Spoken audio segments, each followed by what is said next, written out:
final section for tonight, we will be talking about a team that is doing incredibly well this season, and a team we've seen play. We were in New Orleans, we were there, we were in the stadium. We didn't see them actually physically play, but we saw a lot of the players and the coaches. The Philadelphia Eagles beating the Detroit Lions 16-9 over the weekend. They're now 8-2, but as there always is, there's a bit of grumbling going on in Philadelphia, and it is firmly about the offensive side of the ball.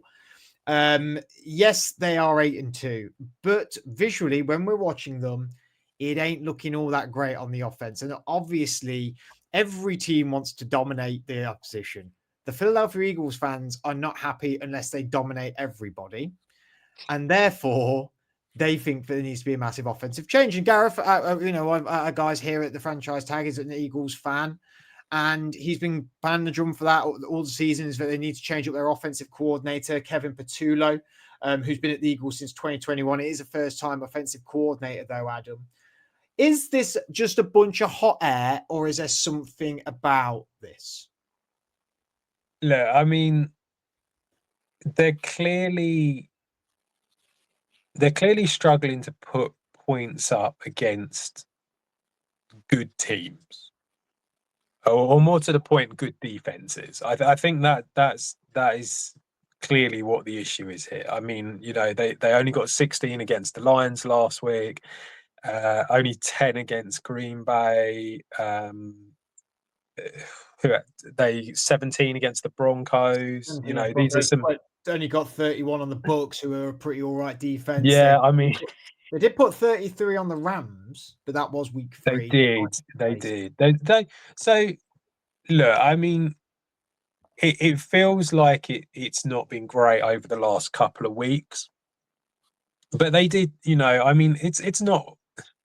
It's difficult to. I mean, it's difficult to really get that upset for them. They got 38 against the Giants only a few weeks ago, so it's not the end of the world. I think they're missing a trick in the fact that they're just not using Saquon Barkley as much as what they did last year, and that clearly worked. But you've got a different OC there. He obviously wants to run the offense slightly differently to what Kellen Moore did before. And I think you kind of have to go along with that. The only thing I would say is that this has kind of happened before and it didn't really work. They promoted from within. I can't remember who it was. They lost, but was it Shane Steichen and who was the other one? The OC and the DC. They left at the same time. Jonathan Gannon. They both went, didn't they, in the same off season? They promoted from within, and it kind of didn't really work. It was a bit of the fans weren't happy. It didn't really work. They moved away from him after 1 year, and they brought Vic Fangio in and Kellen Moore, and won a Super Bowl. So I understand why there's a little bit of grumbling, because it doesn't feel particularly great. Saquon's not being used enough. AJ Brown's not happy. Jalen Hurts just isn't a quarterback that is going to win you a ton of games if he's throwing the ball a lot. It's just not going to happen. So you've got that as well. And yeah, I can see, I think there is a little bit of justification for concern. But at the same time, they've got an incredibly good defense. They just look very, very good again, and you can't. It's incredibly tough to repeat. It always has been, and so I think you just kind of have to go along with it and hope that eventually the offense works itself out a little bit. But I wouldn't be shocked if it sort of does fall apart a little bit towards the end. Well, I agree with they should be using Barkley more. I mean, Barkley's only gone over 100 yards in one game, and that was against the Giants, which admittedly is a decent defense. But they did put 38 on them. Sorry, not 33. And we all said AJ Brown gone at the trade deadline to the Patriots, most notably, is what most people were saying, because they aren't utilizing him, and they do seem to be not utilizing their best talent. I mean, but Barkley's still getting some touches, but he's not getting as much pass catching touches, I think, out of the backfield like he did last season. Sorry, just throwing stuff all over the studio. I say the studio. Wasn't AJ Brown broke into your? That was it. AJ Brown just came in and went, "I'm never going to the Patriots." And they're using a lot of Devontae Smith, and then Dotson, Goddard are also getting in there as well. But they aren't using AJ Brown as consistently as they were. But it's almost sort of two sides of the same coin of what we've just spoken about to what we are talking about. Denver, the exact same position with the exact same similar record, fantastic defense, exactly like the Eagles are. We're saying the Denver team are going, yeah, it's good on offense. It just needs to get a bit more consistent. The Eagles are going, well, our game plan offensive is just terrible. And yet they're in the same scenario. I would say the Eagles offense is just as inconsistent as the Denver one. But really, the only difference is one was a Super Bowl winner and has been very successful of recent 5 years, whereas Denver have not been successful for 10.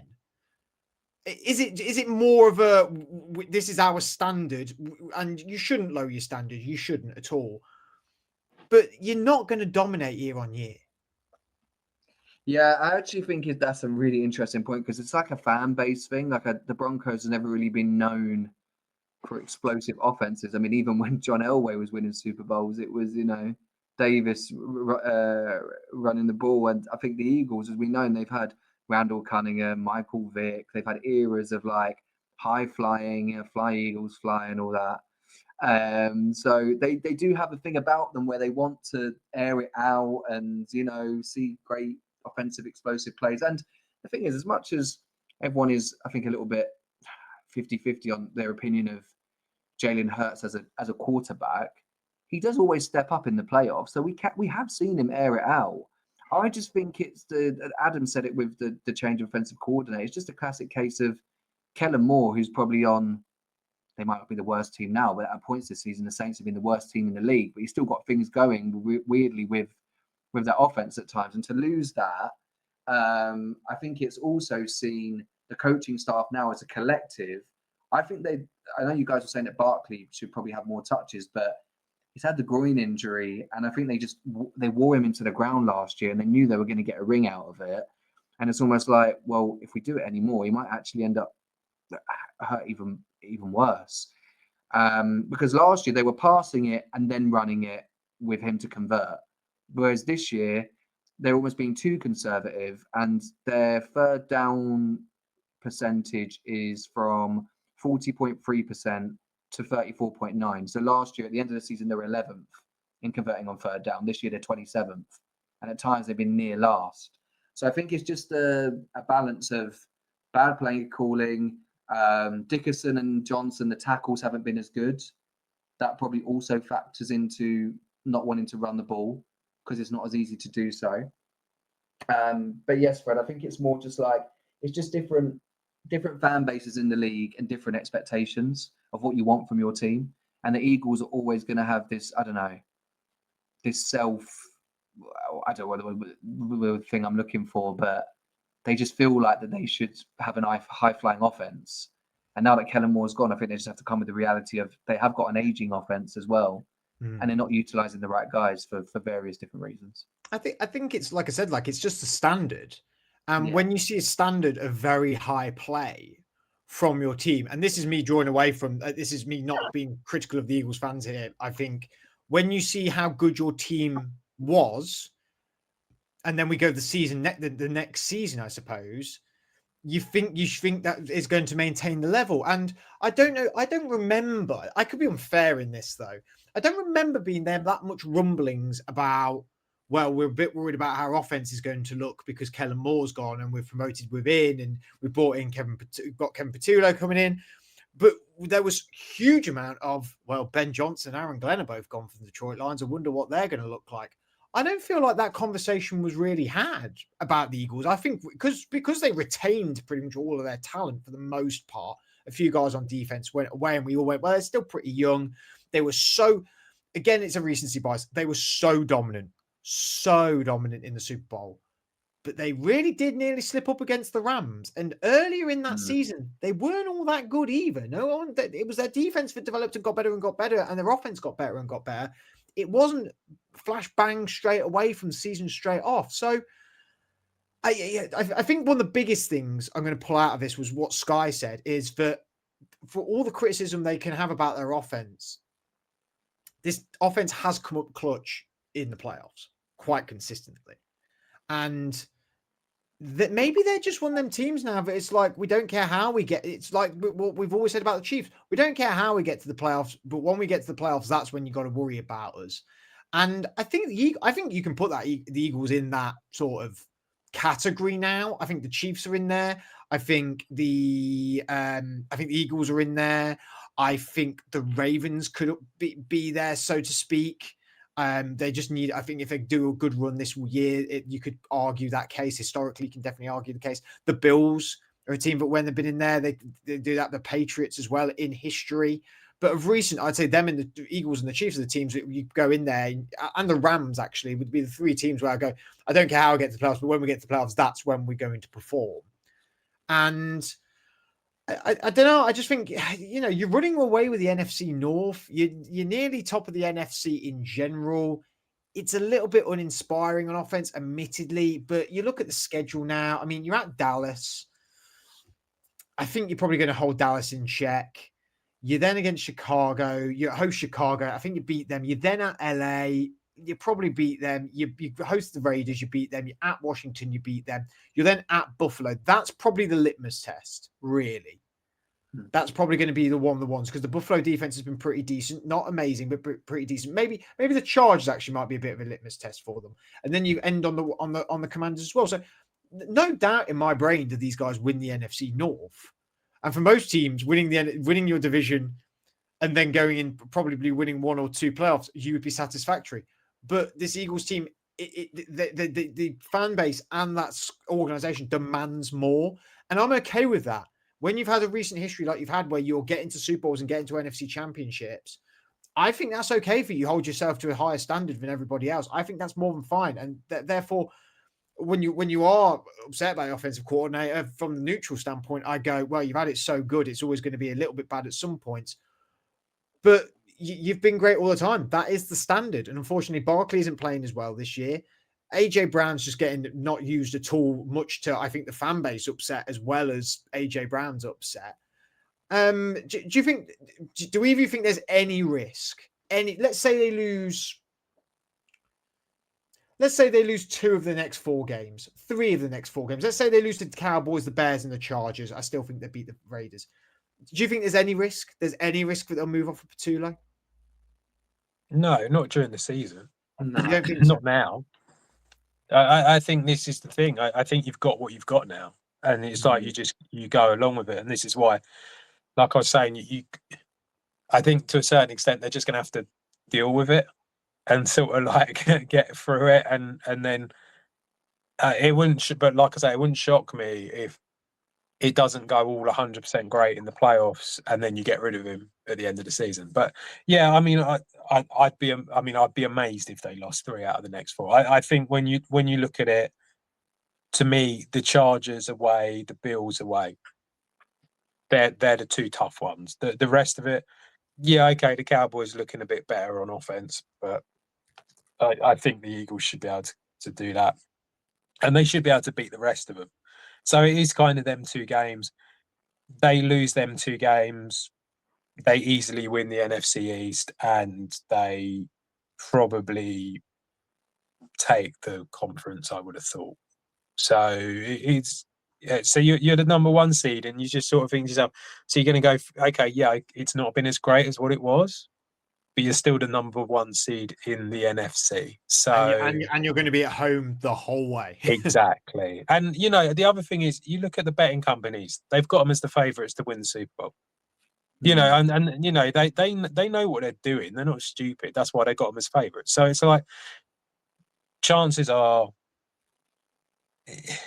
yeah, it's not great. However, I could see them slipping up in the playoffs, and that would be enough. Because I think unless they win the Super Bowl again, I could see them moving off of him. But if Sky, if that happens, they go to the playoffs, they lose. Is that then going to be the spark again for what is talked about every year, actually, as well? Is it won't just be the OC going, it'll be Sirianni going as well. Because that is a bigger picture, but that is a true bigger picture of what we hear every year. And a lot of Eagles fans say it. They're Sirianni, they'll blame it on the OC. Yeah, it's so useful for him when he won that Super Bowl last year. And I think everyone was saying about Kellen Moore and the offense and what's going on with the amount of elite defensive players you have. I'm not going to say you can have any DC, but shouldn't say that actually because Fangio did fantastic. But what I mean is that they were covering the cracks, I think, for Sirianni. But then when you're the guy who still has to lead a locker room of 53 men and you've won a Super Bowl, which not many people get to do, he's fine for at least another year. They'll just blame it on the OC because I think as much as I don't think they'll make the Super Bowl, the way that they play and the players they have, they're not going to get blown out in the playoffs. They'll lose a tight game or by 10 points. You can imagine it'll be a bit like the Rams in the snow. This last season. Sorry. It is annoying because if they do get the home field advantage, again, it's a place that you don't want to go, and they're probably benefiting. No, sorry, they are benefiting from being in a weaker division, to say the NFC West. But I think there's at least 3 or 4 teams who I think I would be confident in saying would probably beat the Eagles if they both in the playoffs. I just think that as much as they're winning games, the difference is I know that they definitely are in that sort of Chiefs and Pats of history category. But as much as I was singing Jalen Hurts' praises before, I still don't know about it. It's very hard to click the play calling to just like start dialing it up to AJ Brown. Whereas Mahomes and your Brady, they've always sort of they are in rhythm regardless. I think it's asking a lot with this OC to get Jalen Hurts in rhythm again to have another postseason run. For someone who obviously with your team, I go back to Meek saying about the standard and the fan base standard. Like your team for the longest time was, fantastic, an absolute dynasty. But was there the same reaction with certain aspects of losing, with game style, etc., with your fan base as much as it is with the Philadelphia fan base? The only time it probably happened in the history of the Pats is when we went 10 years without winning one. Got blown out by the Ravens in, I think, 2010 divisional round, had lost to the Jets the year they made that championship game. There was a famous game, actually, the year that we beat the Seahawks in the Super Bowl. The Pats got blown out like 42-14 at Arrowhead by Alex Smith's Chiefs. And then that's the famous we're on to Cincinnati game. I think the thing that was quite good is that we know that Sirianni, he shows his emotions, whereas you had Bill Belichick, a guy who could manage the media and to protect the players. And it was a different era. But I think it is a fair comparison in that Boston, all those East Coast teams, the media is all quite similar. They're all ready to bite and nibble. That is a very, Boston, New York, Philly thing. And they all actually, in their own way, have their own entitlement of thinking that they should be winners and contenders. So that plays a factor. But yeah, it happened on a handful of occasions. I think it just happens when you have big expectations, because regardless of what we all say about the Eagles, I mean, clearly the roster is a Super Bowl contender. It's just that the things are not in the right place in terms of who's calling plays.